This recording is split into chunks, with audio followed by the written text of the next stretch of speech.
अस्सलामुअलैकुम, आप देख रहे हैं पब्लिक ओपिनियन। मैं हूं सलमा कौसर। कुफ्र टूटा खुदा खुदा करके इलेक्शन कमीशन ने इंतखाबात जनवरी 2024 में कराने का ऐलान कर दिया, लेकिन इलेक्शन में हिस्सा लेने वालों के केसेस भी साथ ही खुल गए हैं। फाइलें दोबारा एहतसाब अदालत पहुंचना शुरू हो गई हैं। 700 अरब का हिसाब देना होगा। 7 साबिक वज़राए आज़म, 14 वज़राए आला समेत सैकड़ों अफसरान के खिलाफ 1809 रेफरेंसेस और इंक्वायरियां दोबारा होंगी। नैब तरामीम का लदम करार देने का फैसला आने से पहले नवाज शरीफ 21 अक्टूबर की वापसी का ऐलान कर चुके थे, मगर जो ही सुप्रीम कोर्ट के हुक्म पर अमल दरामद का आगाज हुआ तो चहमगोइयां होने लगी। रातों रात शहबाज शरीफ लंदन से पाकिस्तान पहुंचे और उल्टे पांव लंदन लौट गए। अगर तमाम इंक्वायरीज और केसेस खुल गए तो इंतखाबात का अमल शुरू होने तक कौन अहल रह पाएगा, इस पर बात करेंगे। और दूसरे सेगमेंट में बात होगी गवर्नर स्टेट बैंक के बयान की। उन्होंने साफ कह दिया है कि छोटी एक्सचेंज कंपनीज को कारोबार की इजाजत नहीं होगी। करेंसी का लेन देन बड़ी कंपनियां या बैंक करेंगे। इससे रुपए की कदर में किस कदर इस्तेहकाम आएगा और डॉलर की इजारादारी किस हद तक टूट पाएगी, इस पर गुफ्तगू करेंगे। और इसके अलावा डिजिटल करेंसी पर काम भी जारी है, डिजिटल बैंक भी कायम किए जा रहे हैं। इसका इम्पैक्ट क्या होगा, ये जानने की कोशिश करेंगे। और आखिर में बात करेंगे एक बड़े स्कैम की। रेस्टोरेंट्स पर कार्ड से पेमेंट करने वाले 20 लाख पाकिस्तानियों का डाटा हैकर्स ने चोरी कर लिया और इंटरनेट पर अब बराए फरोख्त है। रेस्टोरेंट्स को सॉफ्टवेयर फराहम करने वाली कंपनी ने कहा है कि उनका डाटा लीक नहीं हुआ, तमाम सिक्योरिटी प्रोटोकॉल पूरे किए जाते हैं। पाकिस्तानी अब भी तशवीश में मुब्तला हैं, कहीं बैंकों से तमाम रकम निकल ही ना जाए। होगा क्या, इस पर भी बात करेंगे। लेकिन सबसे पहले एहतशाम साहब, आज की दो बड़ी डेवलपमेंट्स की बात। एक तो ये कि इलेक्शन कमीशन का ऐलान कर दिया और दूसरा ये कि शहबाज शरीफ अभी पहुंचे ही थे पाकिस्तान के, वापस लौट के लंदन। 48 घंटे नहीं हुए थे आए और कहते हैं शायद मुँह हाथ धोया, थोड़ी देर रिलैक्स किया और फ़ौरन जाना पड़ गया। देखिए, दो चीज़ें बड़ी अहम हैं। पहली तो बात यह है कि ये जो एक अरसे से अनवर रज़ा क़यास आराइयाँ देख रहे थे, इलेक्शन होंगे नहीं होंगे, नवाज शरीफ आएंगे नहीं होंगे, क्या होगा, कासम कब्बा की फेट किधर निकलेगी, उसका फ़ैसला नहीं हुआ, केसेस का फैसला हुआ, इलेक्शन कैसे होंगे। अभी कुछ थोड़ा सा पहले तक लोगों ने कहना शुरू कर दिया था सलमा के शायद अब इलेक्शन नहीं होंगे, केयर टेकर सेटअप थोड़ा लंबा हो जाएगा। उसकी तनाज़र यही बताया गया कि जी जो पहले आपने देखा 14 मई को इलेक्शन होने थे, सुप्रीम कोर्ट ने कहा था करने के लिए, वो नहीं हुए। अब ये भी कहा जा रहा था कि जो अब इलेक्शन 90 दिन के अंदर होने, वो भी होते नज़र नहीं आ रहे। बहरहाल अब ये जनवरी का आखिरी हफ्ता जो बनता है 10 एक दिन ऊपर चले जाएंगे। मेरा ख्याल है सिग्निफिकेंट सबसे बड़ी सलमा इसकी है कि आज इलेक्शन कमीशन ऑफ पाकिस्तान जो एक आज़ाद इंडिपेंडेंट कॉन्स्टिट्यूशनल अदारा है, उन पर बड़ा शदीद एक दबाव था। अब देखें, बार बार बिलावल भुट्टो जरदारी कह रहे थे डेट दें, इलेक्शन होने चाहिए, 90 दिन के अंदर होने चाहिए। बहरहाल उसको कम अज़ कम ये हुआ कि अब ये क्या सराइयाँ ख़त्म हो गई हैं और होपफुली इलेक्शन वक्त पे होंगे। अब अगली बात, सबसे बड़ी बात है कि अब देखें, अभी हम जो बात कर रहे थे कि सियासी अमल रुका हुआ है, आगे चल नहीं रहा, इलेक्शन कैसे होंगे। देखें, अब जो दो सवाल उभर के आए हैं, एक तो ये आया सवाल कि जी इलेक्शन की अब तो बात हो गई, अब तो ये फोरगॉन कंक्लूजन है कि इलेक्शन होने ही होने। अब अगली बात शहबाज शरीफ साहब, नवाज शरीफ साहब की, वो क्यों गए। देखें, एक चीज़ खबर के तौर पे मैं आपको बता सकता हूँ कि नवाज शरीफ साहब ने जो दो बयान बैक टू बैक दिए, जिसमें उन्होंने कहा कि जी अब जनरल बाजवा, जनरल फैज़ और सिटिंग जज अगले आने वाले जो हमारे चीफ जस्टिस हैं एजाजुल हसन, उन्होंने नाम लेके कहा कि जी इनको कैफरे किरदार तक पहुँचाया जाएगा। एक दफ़ा नहीं, 2 दफ़ा का।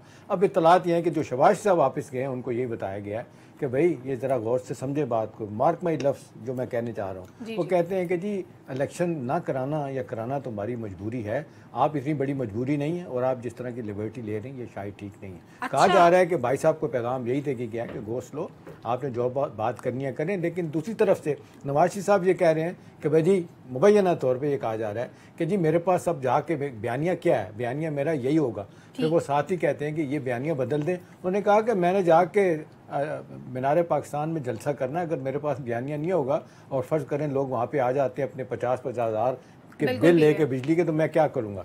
अब ये फियर फैक्टर उनका है। देखें ना, भले वो कहें कि जी 18 माह 16 माह की हुकूमत में हमने अगर कुछ नहीं किया तो पिछले हुकूमतों में जिम्मेदारी है। कोई जिम्मेदारी नहीं की थी, उसे जान छोड़ने की कोशिश कर रहे हैं। असली बात है कि इलेक्शन होने जा रहा है, अब देखते हैं लेवल प्लेइंग फील्ड की भी बात हो रही है, वो भी सबको मिलेगा। प्लस ये देखना है कि जी आने वाले दिनों में कितनी तेजी के साथ केसेस का फैसला होगा। नवाज शरीफ साहब बाय द वे जो डरे हुए हैं ना जिस बात पे, वो ये कि अल-अज़ीज़िया केस में 7 साल की कैद है। वो कहते हैं वो तो उनका जिस तरह मरीम नवाज को साइड लाइन पे कर दिया है, मतलब उनकी जमानत हुई है, उसमें बच जाएंगे। रमजान शुगर मिल का केस बड़ा अहम है, उनको लगता है कि इसमें गिरफ्तारी होगी, लेकिन कहा जा रहा है जो कन्विंस हो गए हैं कि जी आपको सरेंडर करना पड़ेगा, आप काउंटर लाइन, अगर वापस आ रहे हैं तो कुछ ना कुछ तो सेटलमेंट होगी, कहीं ना कहीं रिलीफ होगा। ठीक है, वैसे ये भी कहा जा रहा था अनवर साहब कि शायद ये जो सारी तैयारियां हो रही हैं, ये जो मैदान सजाया जा रहा है, ये शहबाज शरीफ साहब के लिए, छोटे मियाँ के लिए, लेकिन बात यह है कि इससे पहले कासिम के अब्बा पे बड़ा ट्रस्ट किया एस्टैब्लिशमेंट ने, वो धोखा दे गए, उन्होंने किस तरह से फिर जवाबी वार किया वो सबके सामने है। नवाज शरीफ साहब का हमेशा से एक नैरेटिव रहा है, एंटी स्टैब्लिशमेंट बयानियां उनका भी रहा है, वो कभी भी फेवरेट नहीं रहे, हमेशा उनकी स्टैब्लिशमेंट से लड़ाई रही है।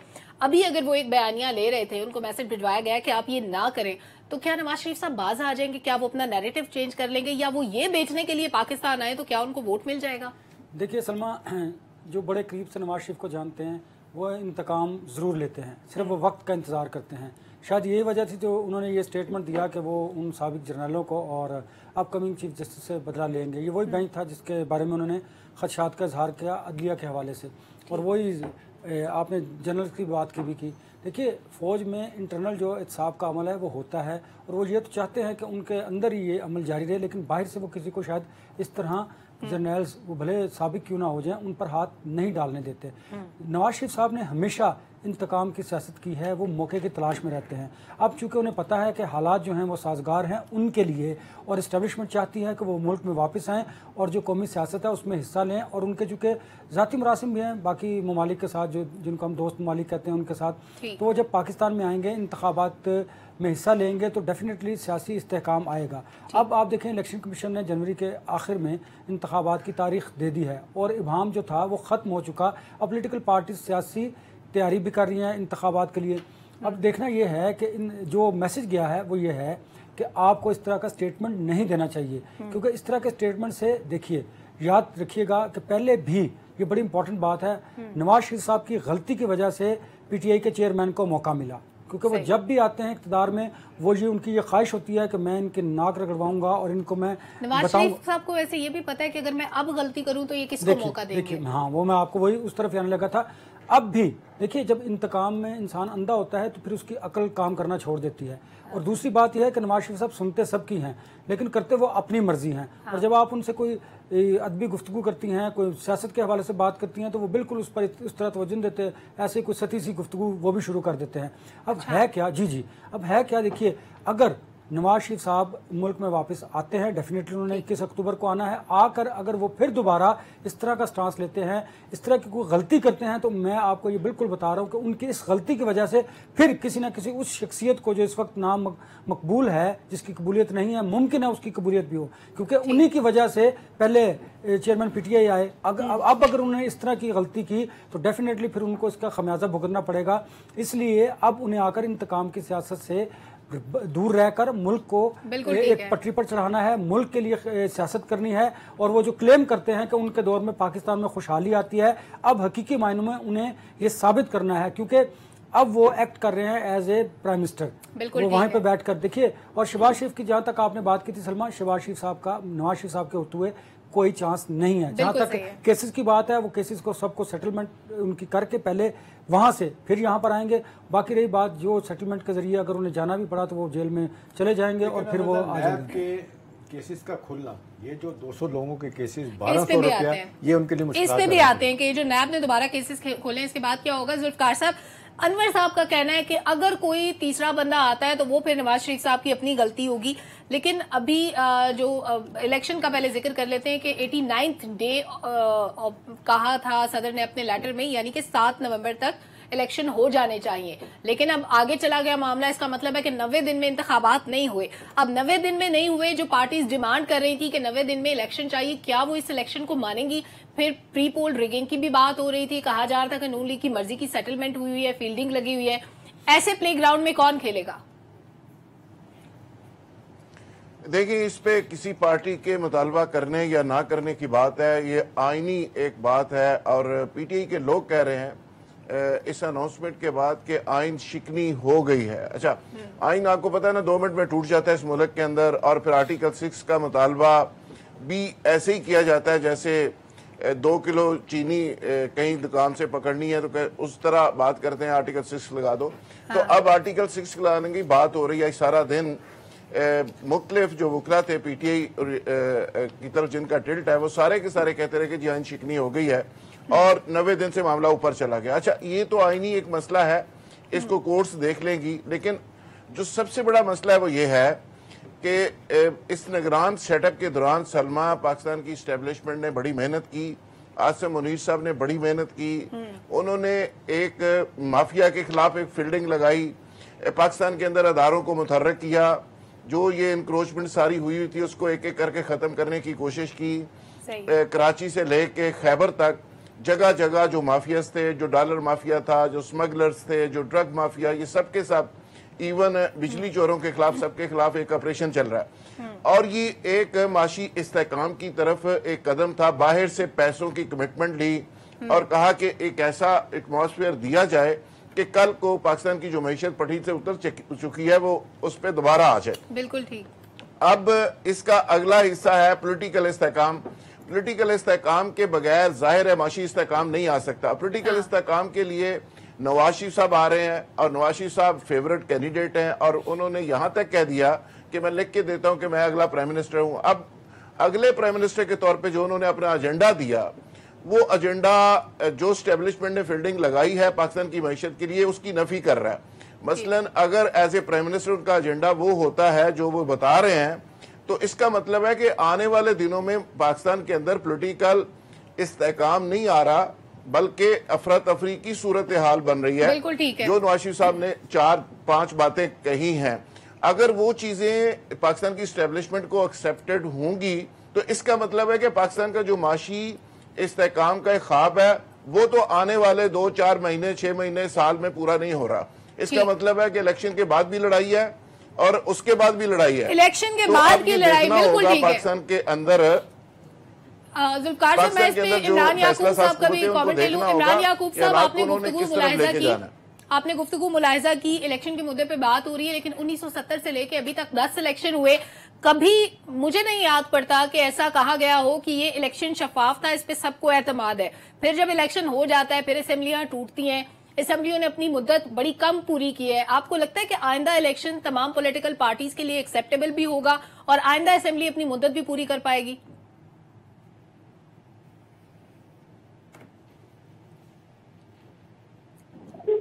इमरान याकूब साहब से रिकनेक्ट करने की कोशिश करेंगे। एहतिशाम साहब, देखिए, ये जो आप बात करें बड़ा अहम सवाल है आपका। इसमें सबसे ज़्यादा ओनर्स जो है ना वो सियासी जमातों पे हैं। देखें सलमा, जब सियासी जमातें ओनरशिप नहीं लेती जो वो कर रही होती हैं, वो जो सियासत के मैदान में आके एक दूसरे के साथ तो चले, आपके भले इख्तलाफात हों, भले आप बिल के हुकूमतें भी करें, लेकिन एक स्टेज आती है कि लोग फिर कहना शुरू कर देते हैं कि जी कोई गैर मामूली वाक़यात होना शुरू हो जाएं या आपको साइड लाइन कर दिया जाए, असम्बली वक्त से पहले टूटी जाए, आमिर आके बैठ जाएं, आके जनाब कौम से खिताब शुरू कर दें, जिसके अब चांसेस नहीं है। तो इसकी जिम्मेदारी भी फिर सियासी जमातों पर आती है। अभी देखिए, इंटरनल लड़ाई पीपल्स पार्टी PMLN की कहाँ से कहाँ चली गई, फिर उसको सॉरी करके वापस लाने की कोशिश की जा रही है। अब बात यह है कि एक तरफ बिलावल भुट्टो जरदारी खड़े हुए हैं, दूसरी तरफ आप देख लें नवाज शरीफ साहब ने जो बात करनी होती है वो सख्त बयान दिलवाते हैं अपने बेटे से नहीं जी, अपने जवेद लतीफ़ साहब से, और वो टेस्ट करते हैं, टेस्टिंग ऑफ द वाटर्स के लोगों को हजम हो रहा है तो हम इस पर बात करें। देखिए, सख्त बयान देने के बाद फिर आप जब आप देखते हैं कि जी आपको सर्जिश मिल रही है, आपकी पार्टी के लोग अंदर बैठ के, अब इतलात यही है कि जो पार्टी के अंदर लोग हैं ना, बड़े मोतबर लोग हैं, वो ये कह रहे हैं कि मियाँ साहब अगर आप आ रहे हैं, आपकी ख्वाहिश भी है चौथी मरतबा आपने बनना है, ज़ाहिर है उसके लिए लॉ भी तब्दील होगा। आप इस वक्त को आप जिसको कहते हैं एब्सकॉन्डर हैं, वापस आएंगे और फिर देखें वो केस भी वापस हो गया, जिसकी वजह से वो आपने दोबारा से 3 केस खुलने थे आपकी, जिस तरीके से आपकी, और उसके बाद दूसरा गिलानी और आप क्या कहते हैं अपने जहांगीर तरीन साहब की, वो भी खत्म हो जाना था पीरियड के, जो आपकी नायली हुई थी, वो भी मामला फिर दोबारा से निकल के आ रहा है। तो इन हालात में कहा जा रहा है कि जी नवाज शरीफ साहब अगर आप आ रहे हैं वापस, और आपको अगर एक ऑलिव ब्रांच ऑफर की गई एस्टेब्लिशमेंट की तरफ से और आपको लग रहा है कि एक सेवियर ऑफ द नेशन के तौर पर आपको आना चाहिए, बल्कि आपको तो ये सोचना चाहिए कि इन बुरे हालात में जबकि कारकर्दगी सिफर रही है आपकी और लोग आपसे सवाल कर रहे हैं, आपकी तरफ आप लोग देख रहे हैं, तो आप ये सोच के आए। और फिर बहुत ज्यादा लोग ये कहते हैं कि सोच के आना चाहिए और कोई पॉपुलर नैरेटिव लेना चाहिए, लेकिन इस तरह का ना हो। एक चीज देखें, एक चीज उनको ज़हन में रखनी चाहिए कि जो उनका प्लस पॉइंट है, वो जो इकोनॉमिक एजेंडा लेके आए थे, ये मैं जरूर कहूंगा कि ये इकोनॉमिक एजेंडा अगर किसी पार्टी का रहा है तो PMLN का रहा है। 90 आपने 7 में आए तो आपने देखा, 90 में जब आए तो क्या ये प्राइवेटाइजेशन, डीरेगुलेशन, लिबरलाइजेशन जो की थी, हम इंडिया से भी आगे निकल गए थे, उसकी वजह यही थी। लिहाजा वो आए, वो अपने एजेंडे को पूरा करें, बजाय इसके सियासी स्कोर सेटल करें। इस वक्त हमें स्टेबिलिटी की जरूरत है। इमरान याकूब साहब, आपने गुफ्तगू मुलाहिजा की, तमाम डिस्कशन हो रही है इलेक्शन से मुतालिक, इलेक्शन होंगे, कब होंगे, किस तरह होंगे, सारी तैयारियां मुकम्मल है। इलेक्शन कमीशन कह रहा है कि जनवरी के आखिरी हफ्ते में इलेक्शन हो जाएंगे, लेकिन इस सारी एक्टिविटी पे अरबों रुपए लगाने के बाद भी इलेक्शन कितना ट्रांसपेरेंट होगा, कितना काबिल कबूल होगा सियासी जमातों के लिए? बिस्मिल्लाहिर्रहमानिर्रहीम। देखिए, अलमिया ये है हमारे यहाँ कि जितना मर्जी इलेक्शन आप ये यकीन दिलाने की कोशिश करें कि फेयर एंड फ्री है, लेकिन यहाँ को मानने को तैयार नहीं। उसकी बुनियादी वजह ये है कि यहाँ पे हर पार्टी की ये ख्वाहिश होती है कि वो एस्टेब्लिशमेंट की गोद में बैठ जाए, उसका बगल बच्चा बन जाए और उनकी मर्जी से, उनकी मदद से हुकूमत बना ले, और फिर दूसरी तमाम सियासी जमातें जो हैं उसको एक फेयर एंड फ्री इलेक्शन करार दी। लेकिन अगर किसी जमात को एस्टेब्लिशमेंट अपनी गोद से उतार दे, नीचे फेंक दे और दूसरी सियासी पार्टी को कंधे पे बिठा ले, तो फिर वही जमात उसके खिलाफ हो जाती है। अगर आप इसकी पिछले 15 सालों में मिसाल देखें, ज्यादा दूर ना जाएं, ज्यादा माजी में ना जाएं, तो आपको नजर आ जाएगा कि किस तरह से जब पीपल्स पार्टी की हुकूमत बनी, नून लीग की हुकूमत बनी और पीटीआई की हुकूमत बनी, तो ये सारी जमातें आपको एक वक्त में गुण गाती नजर आई इस्टेब्लिशमेंट के। और फिर जैसे ही हुकूमत से निकली, इन्होंने कहा जी हमें तो लेवल प्लेइंग फील्ड ही नहीं मिलती, और ये जो है किसी ने इमरान खान को लाडला करार दे दिया, किसी ने नवाज शरीफ को लाडला करार दे दिया, और इस तरह की सारी ये बातें जो हैं। सही। मामला ये नहीं है कि इलेक्शन फेयर एंड फ्री होंगे या नहीं, मामला इससे बढ़ के, मामला ये है कि किसको कितनी सीटें मिलेंगी। अब लेवल प्लेइंग फील्ड के नाम पे जो इस वक्त तमाशा किया जा रहा है, और हर पार्टी देखें आप के कल के जो इत्तेहादी थे जी, कल के जो रफीक थे, आज वो रकीब बने हुए, एक दूसरे पे इल्जाम लगा रहे हैं। सरदारी जो, हाँ, बिलावल भुट्टो सरदारी यही पॉलिसी अपनाए हुए हैं कि जनाब हमें लेवल प्लेइंग फील्ड नहीं मिल रही, नून लीग जो है उसके साथ खास बिल्कुल ठीक है, नजर करम की जा रही है। बिल्कुल ठीक है। हालांकि मैं ये जाती तौर पर समझता हूँ कि इस वक्त सिवाय पीटीआई के लिए जरूर एक सख्त वक्त है।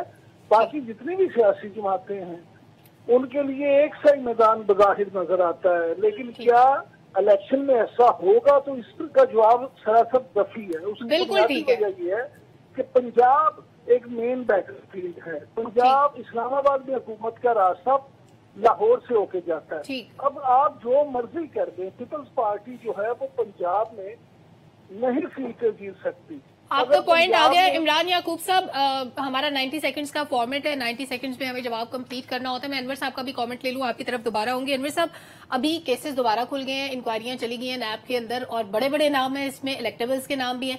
आपको कोई बड़ी नाअहली नजर आ रही है आने वाले दिनों में?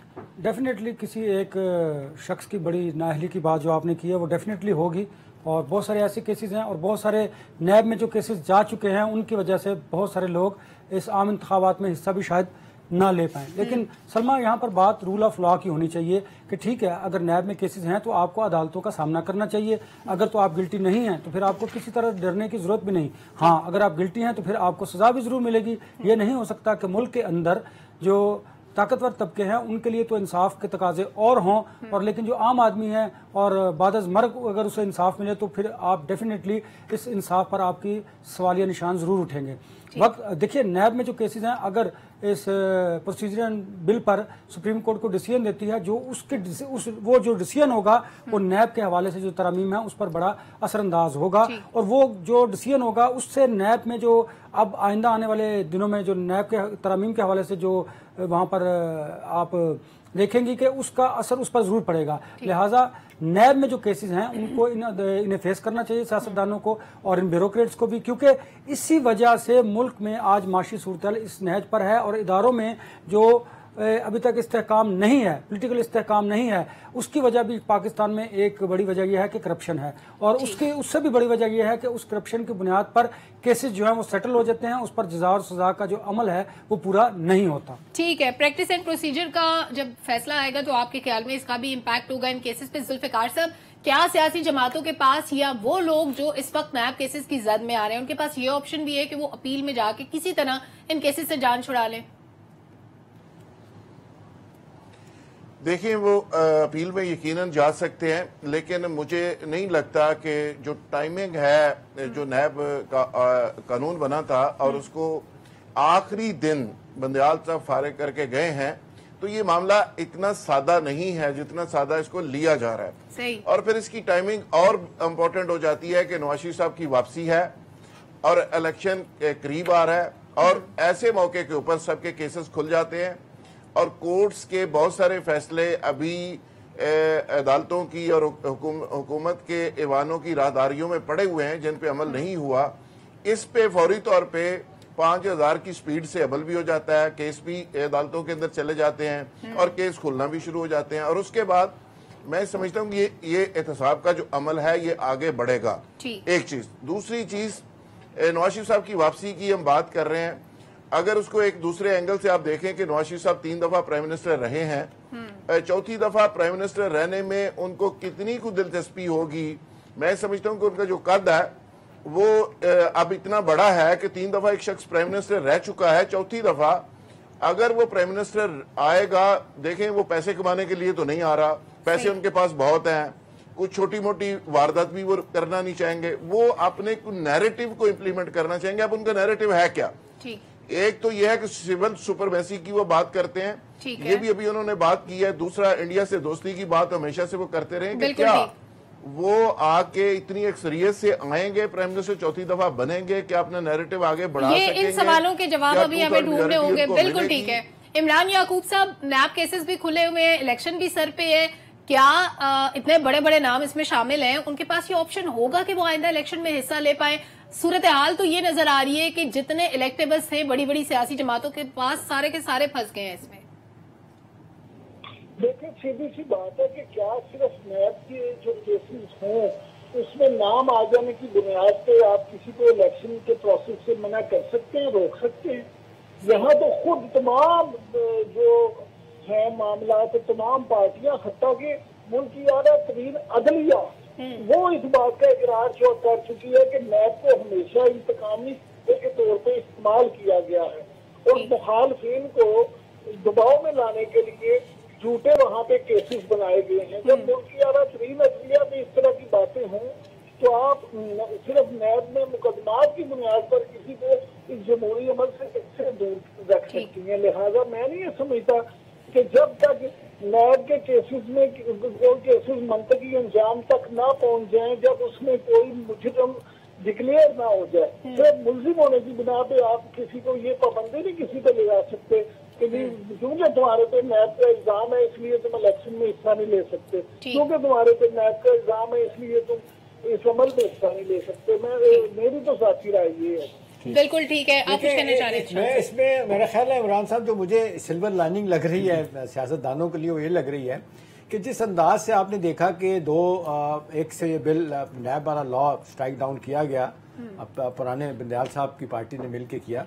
अब देखें उसके बारे में जितने आर्गूमेंट हुए थे, और आपने देखा कि जितनी जजमेंट और ऑब्जर्वेशन सीनियर जजेस किए हैं कि पॉलिटिकल विक्टिमाइजेशन के लिए, पॉलिटिकल इंजीनियरिंग के लिए लॉ इस्तेमाल हुआ, इसको ब्लैक लॉ का नाम दिया गया, ड्रैकोनियन लॉ का नाम दिया गया, उस पर लोगों ने लिखा भी। यानी यहाँ तक लोगों ने कहा कि जनाब देखें इसको कि जब आप इस मुल्क में बाकायदा एक अदालती निज़ाम मौजूद है, आपका FIA मौजूद है, एंटी करप्शन मौजूद है, सिक्योरिटी एंड एक्सचेंज कमीशन मौजूद है, तो आप क्यों इस तरह करना चाहेंगे? मुझे ज़ाती तौर पर लग रहा है कि जब दोबारा केस डेफिनेटली जाएगा, अपील में जाएगा। मंसूर अली शाह ने इस पर डिसएग्री किया था कि भाई अगर ये पार्लियामेंट में अगर आपने कुछ नहीं करना, हर चीज पार्लियामेंट के आप ही ने करनी है, तो फिर आप खुद आके बैठ जाए। तो मेरा ख्याल है ये आगे चल के ये लगता नहीं कि चले। और वैसे भी मुझे नहीं लग रहा कि रियासत के निजाम चलाने के लिए अगर आप कोई हमें नजर आ रहा है कि इलेक्शन होने जा रहा है, कोई पार्टी इख्तियार में आएगी कोई भी, तो उसको इस तरह से नजरसानी डेफिनेटली करनी पड़ेगी। छोटा सा ब्रेक लेते हैं, वापस आते हैं, दीगर मामला पे बात करते हैं। हमारे साथ रहिए।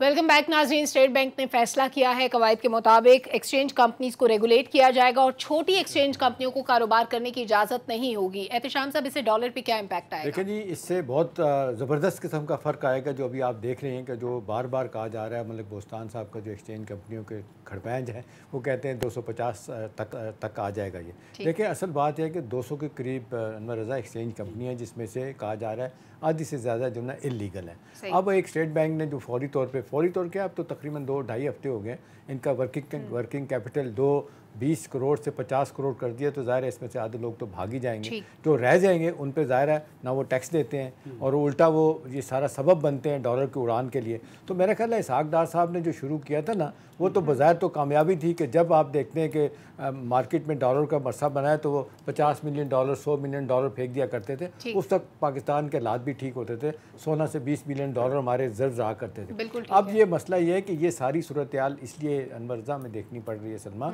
कि हमने जब भी इसहाक डार साहब को कहा जाता था कि जी आप एक्सचेंज रेट मैकेनिज्म ठीक करें, जो दुनिया में डॉलर की कीमत है उस हिसाब पे इसको रखें, तो वो नहीं माना करते थे, मसनूई तरीके से डॉलर को अपनी जगह रखते थे। नतीजतन ये है कि आज आप देख लें कि डॉलर कहाँ से कहाँ चला गया। इस इकदाम से फायदा होगा। एक दूसरी बात है कि 1956 का जो स्टेट बैंक का ऑर्डिनेंस है ना उसमें जिस अंदाज से तब्दीलियां कर दी गई थी, स्टेट बैंक ने हाथ ही उठा दिए थे कि जी मार्केट इंटरवेंशन नहीं करनी। अच्छी बात है कि IMF को अंडरस्टैंडिंग हो गई, कहा जाता है कि एस्टैब्लिशमेंट ने भी उनसे रब्ता किया है और कई हवाले से उनको बताने की कोशिश किया कि जी सारी दुनिया के सेंट्रल बैंक इंटरवीन करते हैं मार्केट में जब नाजायज़ तौर पर लोग ऑपरेट कर रहे होते हैं। तो मेरा ख्याल IMF को भी बात समझ आ गई। तो ये सारे मैये लिए जा रहे हैं, इसके नतीजे में एक्सचेंज कंपनियां भी रेगुलेट होंगी। बिल्कुल ठीक है जुल्फिकार साहब, ज्यादातर ममालिक में एक्सचेंज कंपनीज काम नहीं करती, ये काम बैंकों का होता है, हमने ये अनोखा काम क्यों शुरू किया? देखिए जी, ये तो काम शुरू करने वाले बता सकते हैं, लेकिन मैं तो सिर्फ ये इस पे कमेंट कर सकता हूँ कि जो शुरू जिन लोगों ने किया उसका नतीजा पूरी कौम भुगत रही है, 25 करोड़ लोग भुगत रहे हैं। तो अब जाके इस बात का एहसास हो जाए तो मेरा ख्याल है ये इसका तदारक हो सकता है। लेकिन जिस तरह आपने डॉलर को फ्लोटिंग पे रखा हुआ है, उसके बाद जो सट्टा इस मुल्क के अंदर हुआ, जो माफियाज मुतर्रक हुआ और जिस तरह डॉलर्स माफिया ने काम किया और जिस तरह बाकी माफियाज ने काम किया और स्टेट बहुत सारे इश्यूज पे कॉम्प्रोमाइज रही, इस तरह के माफियाज पूरी दुनिया के अंदर काम करते हैं और हुकूमती जो फैसले होते हैं उसको नाकाम बनाने की कोशिश करते हैं। लेकिन पूरी दुनिया में स्टेट उसके जवाब में रेजिस्ट कर रही होती है, रेगुलेट कर रही होती है, ऑपरेट कर रही होती है और ऐसे माफियाज को नाकाम कर रही होती है। लेकिन हमारे यहाँ स्टेट की उस तरह से रेट हमें माजी के अंदर नजर नहीं आई, हम बहुत जगह कंप्रोमाइज नजर आए और आज वही स्टेट, वही इदारे, वही एहलकार सलमा, वही लोग हैं, वही इदारे हैं, वही एहलकार हैं, वही सिस्टम है, उसी सिस्टम ने थोड़ा सा रेजिस्ट करना शुरू किया तो नतीजा आपके सामने है। 6 बिलियन रुपए आपने बिजली चोरों से रिकवर कर लिए हैं 1.5 हफ्ते के अंदर अंदर। आप स्मगलिंग की मद में बहुत से अरबों रुपए आपने बरामद कर लिए, लोगों के प्लाजों के नीचे बेसमेंटों के अंदर जो आज हो रहा है ये बहुत पहले हो जाना चाहिए था, हम इतना नुकसान ना उठाते। बिल्कुल ठीक है जुल्फिकार साहब, आपका पॉइंट आ गया। ठीक है अनवर साहब, अभी जो इकदाम लिए जा रहे हैं, छोटी एक्सचेंज कंपनीज जो हैं B कैटेगरी की, उनको एक कैटेगरी में कन्वर्ट करने के लिए 30 डेज का टाइम दिया गया और बैंकों के जरिए ज़्यादातर मामला चलेंगे।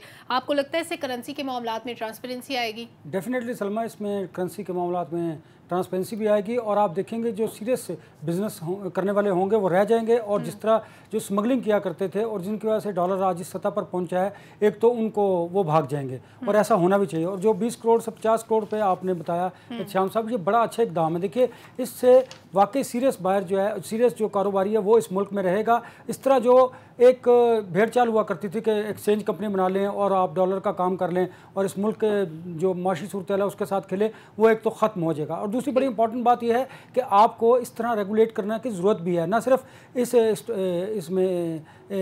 इसी सेक्टर में बल्कि आपको दीगर जो सेक्टर्स हैं वहाँ पर भी आपको रूल एंड रेगुलेशन लागू करने की ज़रूरत है। देखिए अगर आपका FPR जो टैक्स कलेक्शन जिन्होंने करना है वो प्रॉपर तरीके से करे और प्रॉपर तरीके से अपना नेटवर्क बनाए तो फिर आपको बिजली के बिलों में इन टैक्सेस को शामिल नहीं करना पड़ेगा। लिहाजा तमाम जो सेक्टर्स हैं वहाँ पर रिफॉर्म्स की ज़रूरत है और वहाँ पर इसी तरह के हंगामी जो स्टेप्स लेने हैं उसकी ज़रूरत है। देन आपका जो रुपया है वो मुस्तहकम भी होगा और जो स्मगलिंग और दीगर जो ज़ख़ीरा अंदोज़ी है और जिस तरह डॉलर के साथ जो बड़े सरमायादार हैं वो उससे बिजनेस करते थे और पैसे बनाते थे, वो सिलसिला बंद होना चाहिए। बिल्कुल ठीक है। इमरान याकूब साहब, बैंकों को सपोर्ट करने के साथ साथ बड़ी कंपनीज काम तो करती रहेंगी, क्या छोटी एक्सचेंज कंपनीज को बंद करके बड़ी को अगर ऑपरेट करने दिया जाए तो हम अपने मकासद हासिल कर पाएंगे?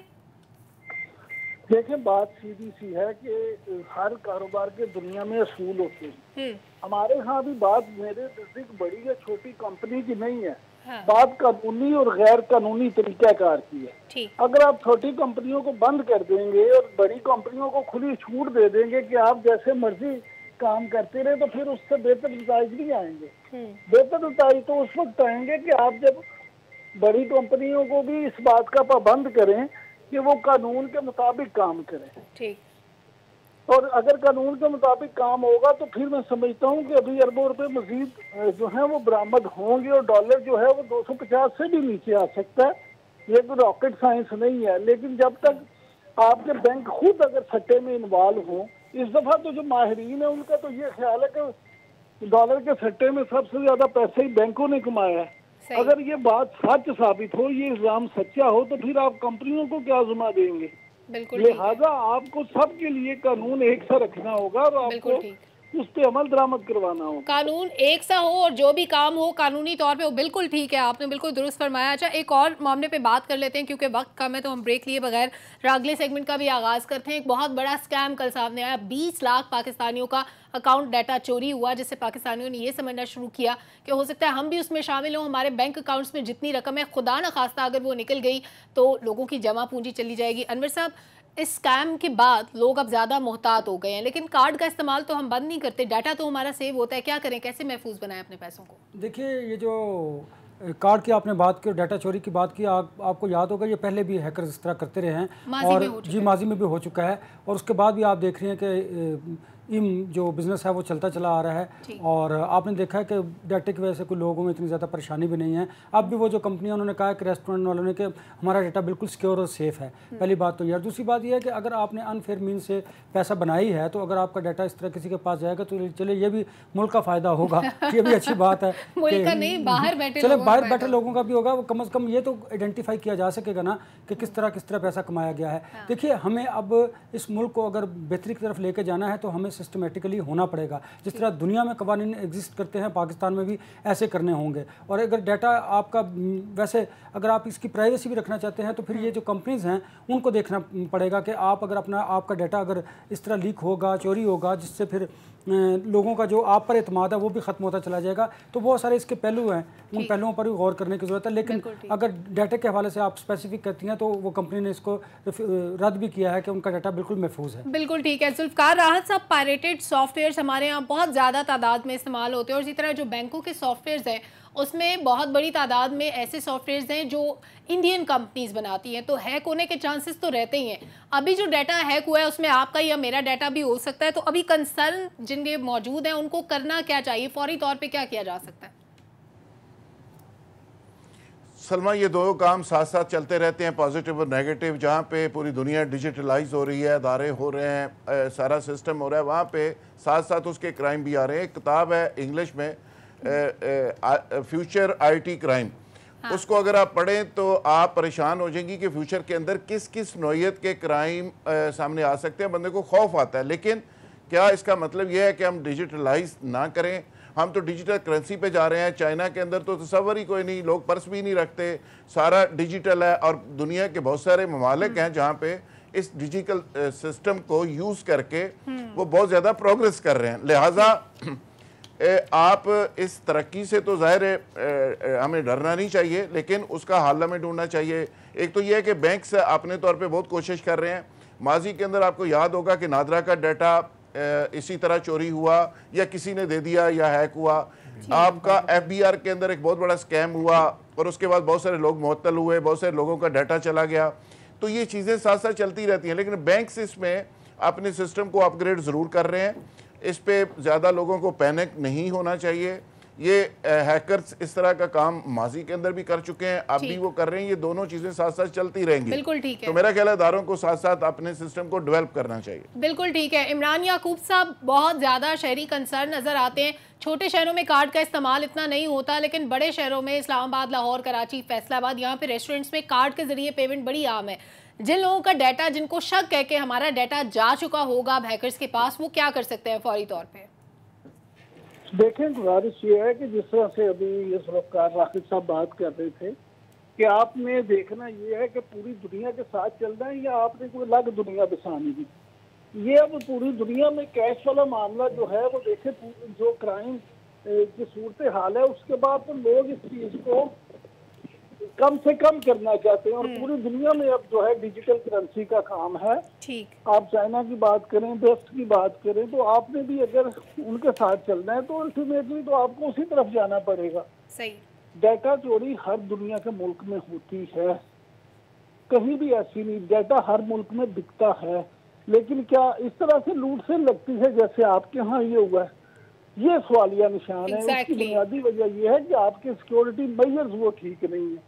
आप दुनिया की नकल तो करते हैं, लेकिन आपके पास उससे निपटने के लिए वो म्यार नहीं होता। नकल के लिए अकल की जरूरत है। आपको अपना म्यार बेहतर करना पड़ेगा। बिल्कुल ठीक है, हमें मेयार बेहतर करना पड़ेगा। अब बिल्कुल ठीक बात की उन्होंने एहतशाम साहब के नकल के लिए भी अकल की ज़रूरत होती है। 20 लाख बहुत बड़ी तादाद है पाकिस्तानियों की, और लोगों के अकाउंट में करोड़ों अरबों वाले अकाउंट्स उसमें शामिल होंगे जो कार्ड के थ्रू पेमेंट करते हैं। अब हमारे पास ऑप्शन क्या है? कैशलेस इकोनॉमी की हम बात करते हैं, हम बड़ा कहते हैं कि डाटा महफूज है। बाकी ममालिक का डाटा कैसे महफूज हो जाता है, हमारा डाटा क्यों रोज़ रोज़ हैक होता है, चोरी होता है? देखिए, पहली तो बात है सलमा, इतनी बड़ी खबर आने के बाद होना तो चाहिए था कि हमारी रियासत, हमारा मुल्क, हमारे अदारे मुतहरिक हो जाते। मैं बयान पढ़ के परेशान हो रहा था। अनवर रज़ा FIA वाले कहते जी हमें तो अभी कोई शिकायत ही नहीं मिली। और भाई आप खुद अपने तौर पे इनिशिएटिव लें, इतना बड़ा खिलवाड़ हो गया, 20 लाख लोग जो है। अच्छा, दूसरी बात जो हो रही है ना, अब हमारा रोना ये है कि फॉर्मल इकोनॉमी की तरफ हमने जाना है, आपने डिस्करेज करना है पेपर अपना करेंसी को। आप लोग जाना चाह रहे हैं तो एक तरफ तो मुझे किसी ने बताया कि जी मुझे FBR की तरफ से आ गया कि जी आप कार्ड का इस्तेमाल बहुत करते हैं, आप बताएं आपकी इनकम कैसे। भाई आप रास्ते दिखाते हैं गलत काम करने के लिए। अभी पिछले दिनों आपने देखा 2 साल पहले ये इस्लामाबाद में निज़ाम बनाया गया, ये जो आपकी गाड़ियों की होती है रजिस्ट्रेशन, उन्होंने कहा कि जी आप अपने तौर पे पैसे जमा करा सकते हैं, तो महकमे वालों ने लड़ाई शुरू कर दी। इन्होंने वो कहते नहीं जी, क्योंकि उनके पैसे मारे जाते थे। अब सवाल ये है कि जी इस पर तो एक तो रियासत को इनिशिएटिव लेना चाहिए, दूसरे बैंकों के माजत के साथ अनवर रज़ा मुझे बैंकों पे कोई भरोसा नहीं है। बैंक जो है इतने आपसे गैर कानूनी चार्जेज लेते हैं कि हिसाब को। इस मुल्क में अगर सबसे ज़्यादा प्रॉफिट नाजायज़ जिसने कमाया या जायज़ कमाया वो बैंक्स हैं, तो लिहाजा बैंकों की तरफ नहीं जाना चाहिए। यू नेवर नो कि छोड़ दें। क्रक्स ये निकला कि आप अपने डाटा को महफूज बनाने की टिप जाते जाते शेयर कर दूं कि अगर अपना पासवर्ड चेंज कर लें तो आपका डाटा महफूज रह सकता है, आपके पैसे महफूज रह सकते हैं। पब्लिक ओपिनियन से इजाजत दीजिए। अल्लाह हाफ़िज़।